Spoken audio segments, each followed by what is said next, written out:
Innocent Nizeyimana, ubumwe bw'abanyarwanda mu mateka yabo gukomeza. Umwirondoro wa bamwe mu banditsi twifashishije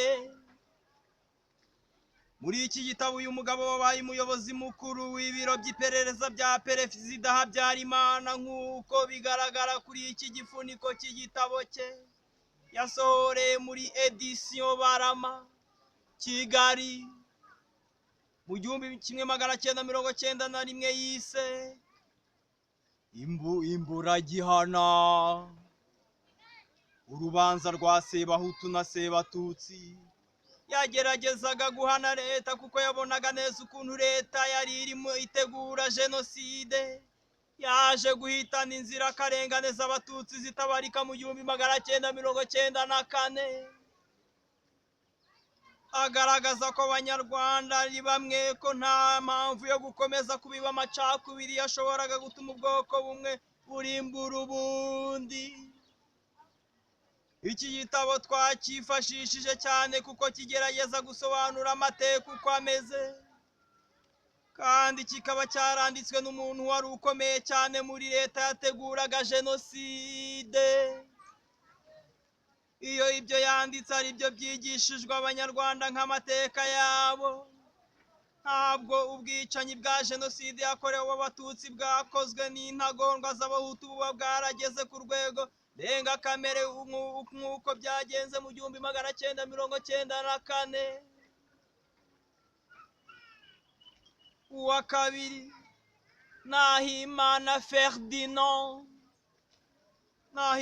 Ferdinand wari uzwi ku izina rya Profe, yavukiye mu yahoze ari komini Gatonde, ubu hakaba ari mu karere ka Musanze mu ntara y'Amajyaruguru kuwa 15 z'ukwa gatandatu 1950.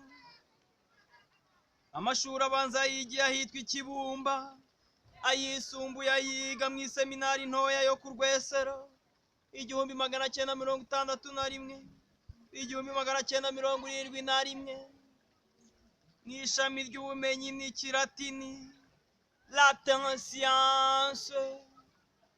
Mu 1971 yakomereje muri kaminuza y'u Rwanda i Butare, maze mu 1974 havana impamyabumenyi y'icyiciro cya mbere cya kaminuza mu mateka, Baccalauréat en Histoire.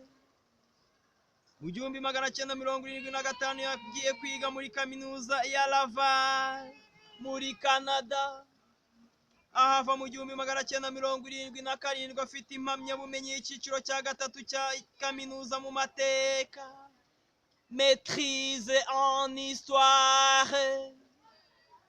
Kuva mu 1984 yize mu Bufaransa muri kaminuza ya Paris 7 kugeza mu 1986, aho yahavanye impamyabumenyi y'ikirenga mu mateka, Doctorat en Histoire. Amaze kurangiza amashuri yaje kuba umwarimu w'amateka muri kaminuza y'u Rwanda, ishami rya Ruhengeri ryari Nyakinama.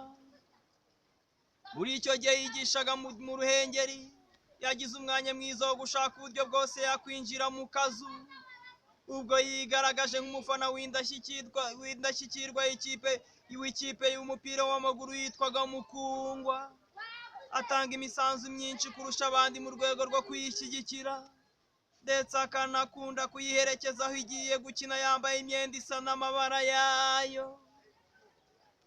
Ibi byatumye amenywa cyane na Zigira Nyirazo Prote, wari prefe wa Ruhengeri kandi akaba yari n'umwe mu banyakazu bakomeye.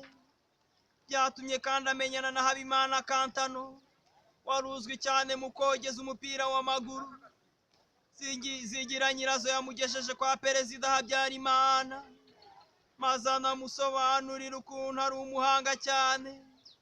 Habyarimana yahise amushinga kumutegurira ingengabitekerezo y'ubutegetsi, idéologie du régime idéologie, ndetse no kujya amutegurira ijambo discours, speeches, ari buvuge mu gihe cy'ibirori bitandukanye. Intambara yo kubohora igihugu itangiye, uwayoboraga Oxenford ariwe Mfizi Christophe yanenzwe n'abanyakazu kuba badashyira kuri radiyo Rwanda ibiganiro n'indirimbo bikangurira abanyarwanda kubafasha kurwana urugamba. Bityo kuwa 22 z'ukwa 12/1990 arirukanwa ahita asimburwa na Nahimana Ferdinand. Uburyo ikinyamakuru cya Kangura cyahise cyishimira ko kibonye uwo agiye gufatanya gukangurira abanyarwanda ubwicanyi. Ni muri urwo rwego mu ijoro ryo kuwa 4 z'ukwa 3 1992 radiyo Rwanda yayoboraga yahamagariye interahamwe kujya gufasha abahutu bo mu Bugesera kwirwanaho, maze abantu baricwa n'amazu aratwikwa. Iperereza ryakozwe n'umuryango mpuzamahanga wita ku burenganzira bwa muntu kuva tariki ya 7 kugera ku ya 21 z'ukwa mbere 1991. Kuva 1993 ryagaragaje uruhare rukomeye rwa radiyo Rwanda yayoborwaga n'uyu mugabo muri buriya bwicanyi bwabaye mu Bugesera. Ibi byatumye abahagarariye ibihugu byabo mu Rwanda basaba Habyarimana kumwirukana. Bitaba ibyo, ibihugu byabo bigahagarika ubufatanye na leta y'u Rwanda. Habyarimana yahisemo kumwirukana nawe bamwanga Yohani Batisita. Icyakora mugira umujyanama muri ambasade y'u Rwanda mu Budage, ariko Ubudage nabwo buramwamagana asubira kwigisha muri kaminuza.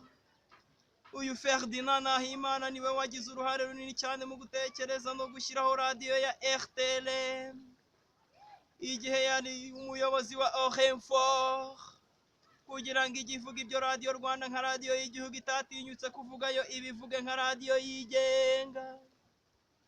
Mu gitabo yanditse mu 1993 kigasohokera i Kartala yise Rwanda Emergence d'un État, ndetse mu bo yagiye utuye hakaba harimo umuhungu wahoze ari perezida wa Repubulika Habyarimana Juvenal.